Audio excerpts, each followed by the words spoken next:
Welcome back, hockey heads. It's the Thursday edition of your source for fantasy hockey news, the Thursday episode of the Locked On Fantasy Hockey Podcast. We got to be taking a look at the nooks and crannies for some value on your fantasy squad, including Anthony Beauvillier changing scenes. What does it mean for his value? And an old classic rekindled. Steele and I are going to go toe-to-toe. Who would you rather own, JT Miller or Jack Hughes 2.0? And Thursday's bets. Let's tap in and let's get this paper. You're Locked On Fantasy Hockey, your daily podcast on fantasy hockey. Part of the Locked On Podcast Network, your team every day.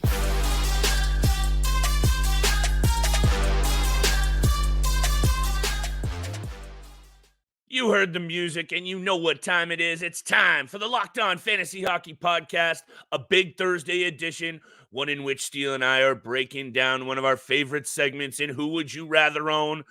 JT Miller, Jack Hughes. I know it's going to be a spicy one. Steele's ready to go.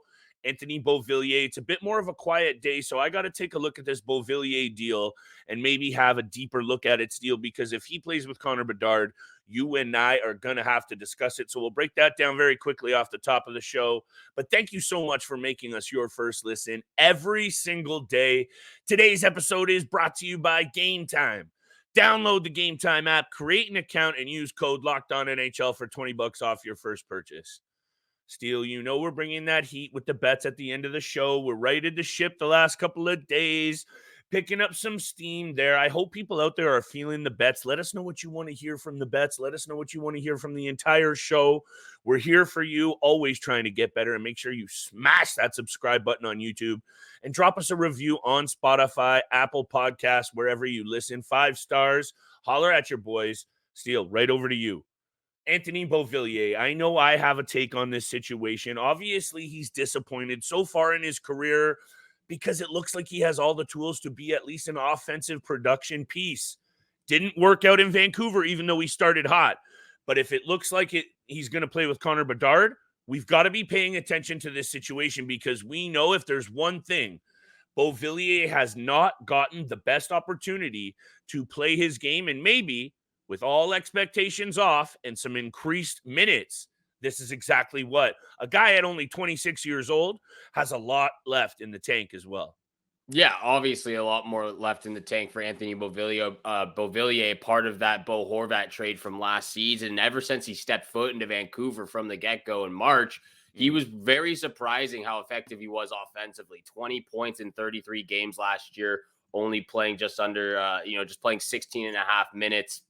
But you look compared to the start of this season, like you said before we just hopped on here, kind of started off pretty hot to start off the year, but lately has kind of just fallen off. He's not getting the opportunity, the playing time.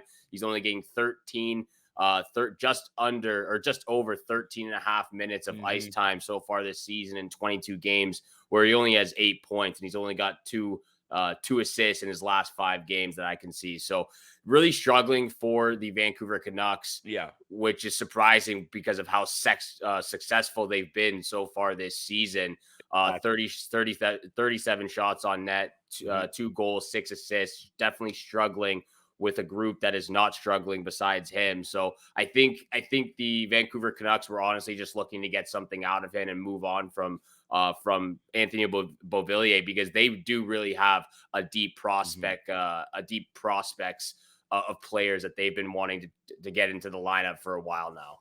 What's interesting with this situation is the point that you actually just mentioned is the rest of the team around him have been amazing and getting production, and even guys like Nils Höglander in that bottom 6 really relishing their opportunity.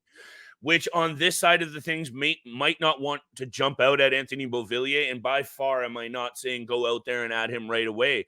But this is just one of those situations on a bit of a slower news day. If he goes into Chicago and gets a look with Connor Bedard, which makes a whole lot of sense. Right now, it's Nick Foligno up there. Taylor Hall is hurt. Obviously, Corey Perry is done there now. There are some opportunities for people to pick up minutes, and that's exactly what Anthony Beauvillier needs. Even in New York, he topped out at just under 17 minutes a night. This is a guy, though, that has put up 18 goals a couple times in his NHL career. Steele, that makes me pay attention. 20 goal scorers. I'm paying attention because he's just that young. And I do think these are the kind of situations you keep your eyes peeled. Someone might play with Bedard, a young player that needs a fresh start. I'm intrigued. We're not going to talk any more about it because that's all that really needs to be said. Take a look at those line deployments over the next couple of days in Chicago. Beauvillier up there on the left with Connor Bedard and Kurashev. Those two have formed chemistry. Maybe that's exactly what Beauvillier needs. And actually, Steele, at the start of this season, I was kind of feeling his ability to mix in that top six in Vancouver. Yeah. And over the first week and a half, it's almost like I think he put up like 5 or 6 points in like 4 games and then 1 or 2 over the last 20. So that's just how it goes sometimes with some of these peripheral pieces. But the next 2 pieces we're talking about, nothing peripheral about them, is there, Steele? Except for maybe your boy JT Miller filling out those peripheral categories. And that's something that I got to admit right off the hop. But here we go, baby. Who would you rather own? JT Miller or Jack Hughes? And I think, Steele, I just want to give you some credit very firstly off the jump, because as much as you and I think, we're pretty fair with our back and forth conversation and maybe perhaps argument, quote unquote. You have taken a lot of heat online and otherwise for your take about JT Miller. And I just wanted to tip my cap to you, sir, because I know Jack Hughes was injured, but JT Miller has done nothing but prove your point, in my opinion, to the fact that fantasy-wise, he is just as good, if not better, than Jack Hughes. Again, I said it so many times. It might not be the sexiest thing to say in the fantasy hockey realm, but JT Miller is a top pick in fantasy hockey leagues because of what he brings all around the ice, especially with those peripheral categories and then on the power play and offensively. We've gone back and forth with this conversation. You know, we've had some great debate and great dialogue. And I think we both agree when we're talking about fantasy keepers, we both agree that Jack Hughes is the way to go. Obviously, he's younger. He's got his whole entire career ahead of him, and he's doing it all right now for the New Jersey Devils. So when we talk about keeper leagues, it's clearly Jack Hughes. We both agree on that. But when we talk about a year-to-year league, that's when this debate and this conversation becomes way more enticing and can be such a great conversation. And that's why I continue to go back to JT Miller, is because when you talk about a year-to-year league, it doesn't matter about their age. If they're producing offensively, if they're producing in those categories, then it does not matter about how old someone is or what they're doing or what they're not doing. And like we've talked about, like I've said, JT Miller is a very, very, very durable player. He doesn't miss a ton of games.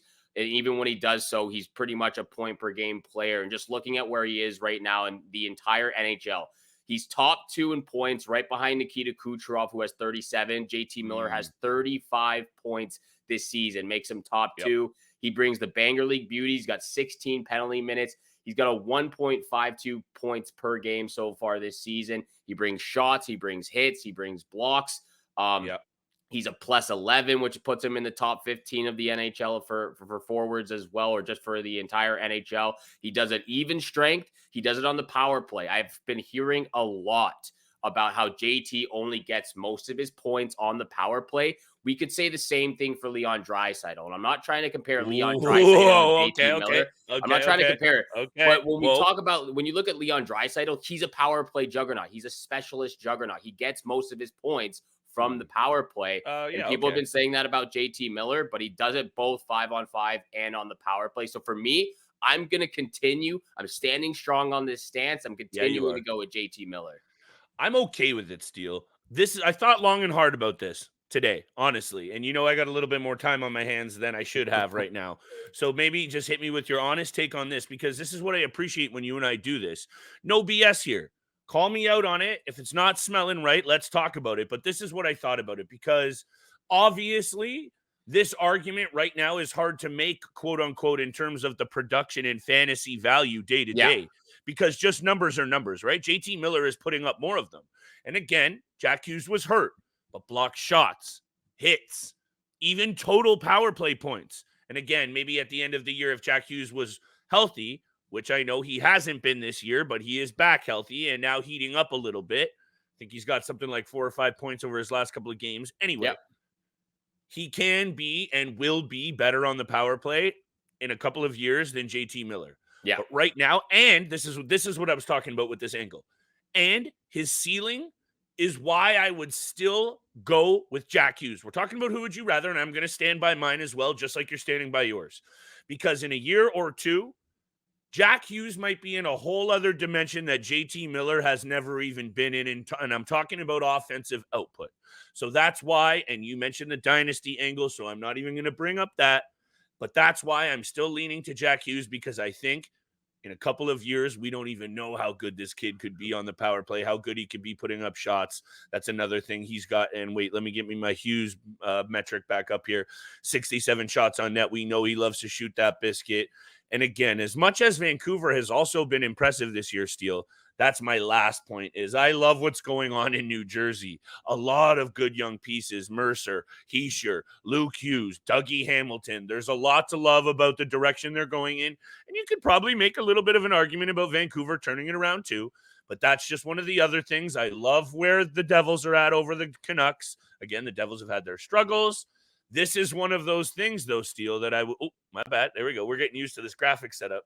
Is kudos to you. Because last year, and with him starting the year on a heater, the Devils went on that impressive win streak. Yeah. It's easy to take a look at some of the flashier things, and this is why I got to come to my boy's defense when you're taking some of that heat on Twitter. Some people don't realize that, and I just wanted to come on here today and say that this is much more of an even conversation than it was maybe the last time we had it. Injuries have, of course, played a factor. I'm not trying to sound like a broken record, but I'll leave it at this. If I had to, if right now, like let's say the season was about to end and I have 1 week left and it's a category league, right now I would probably lean to JT Miller to try and take me over the top, just based on that ability to throw the body around and get those block shots. But again, my point has been made, sir. What do you think about all of those takes? We'll continue with the conversation when we come back for break. Thank you. We got to talk about some Yes, of our we sponsors. Yes, we do. I got a little heated there, Steele, and that's my bad. Today's episode is brought to you by Game Time. You never want a stressful or hectic experience when buying tickets for your favorite events, and Game Time is the only ticketing app that gives you complete peace of mind with your purchase. See the view from your seat before you buy, so you know exactly what to expect when you arrive, all in prices. Show your total up front so you know you're getting a great deal without hidden fees. Buy tickets in seconds with 2 taps. Take the guesswork out of buying tickets with Game Time. Download the Game Time app, create an account, and use code LOCKEDONNHL for $20 off your first purchase. Terms apply. Again, create an account and redeem code LOCKEDONNHL for $20 off. Download Game Time today. Last minute tickets, lowest price guaranteed. And thank you so much for making the Locked On Fantasy Hockey Podcast your first listen every single day. Got to mention this because it is big news from Locked On. They have launched the first ever national sports 24/7 streaming channel on YouTube. Locked On Sports Today is here for you 24/7, covering the top sports stories of the day with local experts of Locked On, plus the national shows covering every single league. Go to Locked On Sports Today on YouTube and subscribe to the first ever national sports 24/7 streaming channel. Thank you so much for tuning into the Locked On Fantasy Hockey Podcast. Continue to hit the subscribe, leave a follow button, and a 5-star review. We appreciate all the love and all the support you show us every single day. Continuing on the conversation of who would you rather, JT Miller or Jack Hughes? And my bad there, Steele. I got a little rambly. That's my bad. No, it's okay. It's okay. It happens. This is a hot and heavy debate. This is the second time we're going at it, so I like it. You and I are usually pretty tight with these segments. You know, shout out to Sean Woodley, Locked On NHL channel manager. I just realized you and I don't even usually do that often, but I think that just goes to show also perhaps the value of these two players, because not a lot of them get us that fired up. And you know, Jack Hughes, let's factor in the time that he missed. He would be probably right there amongst JT Miller and those other Vancouver Canucks for the points. So that means we got to pay attention, and we're fantasy heads. So we get fired up when we talk about the best fantasy pieces out there. Anyhow, back to you, my friend. So here's what I want to say about Jack Hughes. When we talk about these two we're getting serious now. When we talk about these two players, let's stay what we have on hand. this year alone, because I've already said it. I've already said it multiple times. If we're talking keeper league, we're obviously going Jack Hughes. Yes. We agree in that department. Yes. Even when you said, a year or two down the line, Jack Hughes might be the best player in the NHL. I agree with you on that. He could be the best player. It's the ceiling angle. That's all. It's the ceiling angle. We're not We going to know go what down JT the Miller we're is. not going to look down the future, but even if we're Okay. going down 2 years from Okay. now, JT Miller will still only be 32 years old. We're going to stick to Sure. this year right now. And I agree with you. If Jack Hughes was never injured, he might be just right there with JT Miller, Nikita Kucherov, or possibly leading the NHL near 40 points the way that he was playing before that serious injury happened, and that scary injury of crashing into the boards. So completely agree. If he was not injured, he's probably still up there with JT Miller. He's probably the number one leader with points, but he did get injured. And again, this is not something that you can predict. You can't predict injuries. It's almost impossible. But when you look at the trends, and we've talked about this over the last, the last couple of years, year and a half at least, Jack Hughes has been one of those players that we know he's talent. We know that he could be the face of the league in a couple of seasons if he continues to develop and grow his game like he has been, especially what we've seen this year. But he is a smaller player. He does seem to get injured a little bit more frequently than you would like, and that plays into fantasy hockey. I don't care what Blake's saying out there if he doesn't want to take into the injuries. This is for you, Blake. This is for you. I don't care if you don't want to take into consideration the injuries that might happen, because again, you can't predict it. But for me personally, I got to take that into consideration. JT Miller is more durable. He continues to be right there, even, right there with Jack Hughes in points, probably 10 or 15 less than what he was last year. But like you said off the start, the peripheral stats really do add up for JT Miller and helps his fantasy case. That's where I'm good to invest this conversation. And by the way, we got to give Blake a shot to come back on here and defend himself, perhaps. But that's where it is for me, right? It like you and I could come on here, Steele, and realistically talk about this all day long, but it comes down to the format of your league. Because again, we could nitpick on things, because if it's just total points, we're talking goals and assists, which a lot of leagues are just very basic. That's another different conversation. But of course, most are cats. Most do have blocks, hits, and all of these things that JT Miller brings into it, especially the more serious fantasy people that I hope are also listening to this show. I think you and I try and come on here and appeal to all ranges of fantasy hockey. Sure, we could go more in depth. Sure, we could go maybe a little bit easier, but you and I are trying to come on here and have some fun, also talk about bets, and just provide a little bit of overall fantasy advice. So I think everything we're saying holds water, and we're not even halfway through this season.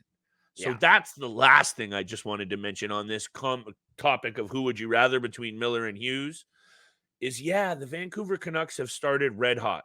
And I know JT Miller was performing last year, even when the Canucks were up and down, and he's proven that he can get it done on good teams, right? Rangers and Tampa, and then he comes to Vancouver, and he was still able to get it done, even though the Canucks were kind of up and down. That's clear that he has the caliber. I'll just say this. If the Canucks start to struggle, and some of those peripheral pieces like Höglander and whoever has been, Lafferty, have been able to prop up some of those bigger names, let's see what it means for their numbers. And now that Hughes is getting healthy, and actually the Devils haven't even touched the form that we know they can do, Steele. Obviously, these are more outside of the box looks at what these players will mean for fantasy. But I have a feeling that you got a lot out of Miller early. Hughes is now ready to go. Canucks have overachieved. The Devils have underachieved. You can see the picture I'm trying to paint here. Let's keep our eyes peeled on this situation. That's all it's really about, right? Yeah. We're bringing up situations that you will give our best opinion on. We'll highlight it so that you guys out there can take a look at it as well and make the decisions for yourself. We'll never be able to know exactly what your team looks like. We'll never be able to know the format fully, but we're here to help, baby. Back over to you, Steele. I'm rambling tonight, pal. I've only had one beer as well, so here we go. The Kool-Aids are flowing for sure. I got a Miller Lite going tonight. It's a rare piece. My neighbor left it behind. He's an electrician, so, I don't ask questions. Last thing I'll say before we move on to big-time bets, JT Miller. Here we go. JT Miller, top 2 in power play points, top 10 in even strength points. And then go. points per game, of course, there at the top. Your boy Jack Hughes is leading the league in points per game at 1.73 per game, where JT Miller is number 4, or actually tied for number 3 with Cale Makar at 1.52. So like I've said, JT Miller's not really that far behind when it comes to points. Like I think last year there was a 15 to 20 point difference between those two players, but That sounds right. JT Miller, I believe, had more fantasy points because of Yes. those peripheral categories that really do add up. Let's get over to big time bets. We might have to have a round 3 at this conversation. We'll bring Blake back on here. Yeah, Blake needs a shot. He's going to need a shot. I took a little jab on him without him being here, so that's a little unfair. So No. I meant he needs a shot to come on. No, I don't think that was a shot. That was fair. That was fair game steal. He does need a shot. He does need a shot back on here. It's been too long for Blake that hasn't been on the show as well. So we'll have to get Blake back on here and talk some more Vancouver Canucks. Let's get over to big time bets where the money is made. But this episode is also brought to you by eBay Motors. Passion, drive, and patience. What brings home the winning trophy is also what keeps your ride or die alive. eBay Motors has everything you need to maintain your vehicle and level it up to peak performance. From superchargers, roof racks, exhaust kits, LED headlights, and more, whether you're into speed, power, or style, eBay Motors has got you covered. With over 122 million parts for your number one ride or die, you'll always find exactly what you're looking for. And with eBay Guaranteed Fit, your part is guaranteed to fit your ride every time or your money back. Because with eBay Motors, you're burning rubber, not cash. With all the parts you need at the prices you want, it's easy to turn your car into the MVP and bring home the win. Keep your ride or die alive at ebaymotors.com. Eligible items only. Exclusions apply. eBay Guaranteed Fit. Only available to U.S. customers. And thank you so much for making the Locked On Fantasy Hockey Podcast your first listen every single day. Continue to hit that subscribe, leave a follow button, and a 5-star review. We appreciate all the love and support you show us every single day. Yes, and we're going to try to return that love and support with big time bets where the money is made. And Flip, if you don't mind, I'd really like to start off and just list all 3 of my picks. Fire away, brother. I want to start off with that Leafs Florida game that we just witnessed the other day. How crazy was the turnout of that? I actually turned my TV off after Rodriguez scored because I thought they lost. And then I looked at my phone an hour later and saw that the Leafs won. So I had to go watch on YouTube, watch the highlights and see what happened. A crazy game, crazy turnout. But I want to start there with the Maple Leafs. Maple Leafs on the money line against the Seattle Kraken. I'm actually going to be at that game. They never lose when I'm in the house. They always win. So I'm going with the Maple Leafs money line. Is this a fact steal? This is a fact. They never lose. Hey, whoa. Man's missed their invite again. What's going on here? Holy, I thought I was due for a ticket here. You're due for a ticket, but it was a last-minute ticket again. I got invited myself. It's not my ticket. Here we go. I love this angle, though. So, by the way, I'm loving this for my picks, tease to mine, but please go ahead. All right, beautiful. Maple Leafs money line. That's the first pick of the night. I'm going back to the well, which hit for me on Tuesday. Wild money line against the Nashville Predators on the road. They needed a big win. They got a big win, a 3-1 dub. Philip Gustafsson looking a little bit better, but I'm going to go wild money line on the road against the Nashville Predators. And my lock of the night might be a little bit of a tougher matchup against the Winnipeg Jets, but McDavid has had 3+ points in 4 straight games. He's been feeling himself. I believe he's actually had 12 points in the last 3 games, which is back, incredible. Baby. He's back. Jesus is back. He's rising above everybody else. That's my lock of the night. McDavid over 1.5 points. Cornelius Fudge. He's back, baby. You know what I'm saying, Harry Potter styles. Yeah, exactly. Oh, he's back in a very big way. We're going to say his name, though. But look, Steele, these bets overall it's been a really good start to the year. Yeah. So I'm starting to employ this strategy and I'm trying to really hedge my bets back, 10 or 20 bucks on each of the picks, and then always parlaying them together. If it's not a same game parlay, so I'm betting them singles and I'm betting them as a parlay together. If it's not a same game parlay, and I'm just going to build up the strategy that way. Let's see how it goes. I'll keep you guys updated on the bankroll for my new approach. Anyhow, Chicago at Detroit. There's a lot going on in Chicago right now. New faces coming in. As much as I like Beauvillier, all of this stuff with Corey Perry, your GM has to come out in the news and have a full-blown presser that, as much as they're not saying any names in terms of who it's referenced to, and of course, we know it's just rumors, but we know this is bringing up attention to Connor Bedard. That's what, say what you will about the details of the rumors, which are just rumors. The player that has been involved, it's been clear that it's been Perry and Connor Bedard. So this brings a lot of negative attention to this team, and in the only positive way that they had going, it's not a good look. You're bringing in fresh faces. I'm building up this caveat as you're going to say, Flip, the Detroit Red Wings are bringing in fresh faces. It's totally different. This Red Wings squad, you should have seen them at practice on Wednesday. They were fired up to have Patty Kane there. He's probably a week away from actually being in the lineup, but his presence is already going to be felt. I'm going to stop yelling. Detroit on the money line. The odds are up and down right now. They're heavy favorites, minus 180. I don't think it'll actually end up being that, so I love these 3 picks as a parlay. My second pick, Steele, Florida at Montreal. Florida has had 2 very emotional games. They had that slobber knocker against the Ottawa Senators, 150-plus penalty minutes, and then they go into their playoff, quote-unquote, rival with the Toronto Maple Leafs and have a very close game that goes the distance into a shootout. You would say maybe fade the Florida Panthers. I disagree because they have Paul Maurice behind the bench, and he doesn't let his teams slip or slack in these situations. The Florida Panthers will be ready to go, and the Montreal Canadiens, as much as they're getting quote-unquote wins, their last 2 wins were against the San Jose Sharks and Anaheim Ducks, and they were both close 1-goal games that they could have lost. Otherwise, they have 6 losses out of their last 8 games. So there we go. Give me Florida on the money line. And my lock of the night, right in line with you being there, baby, in the building. I think the Toronto Maple Leafs actually have been quite lucky this year, Steele. And when you look at their regulation wins, I think they have like the 27th.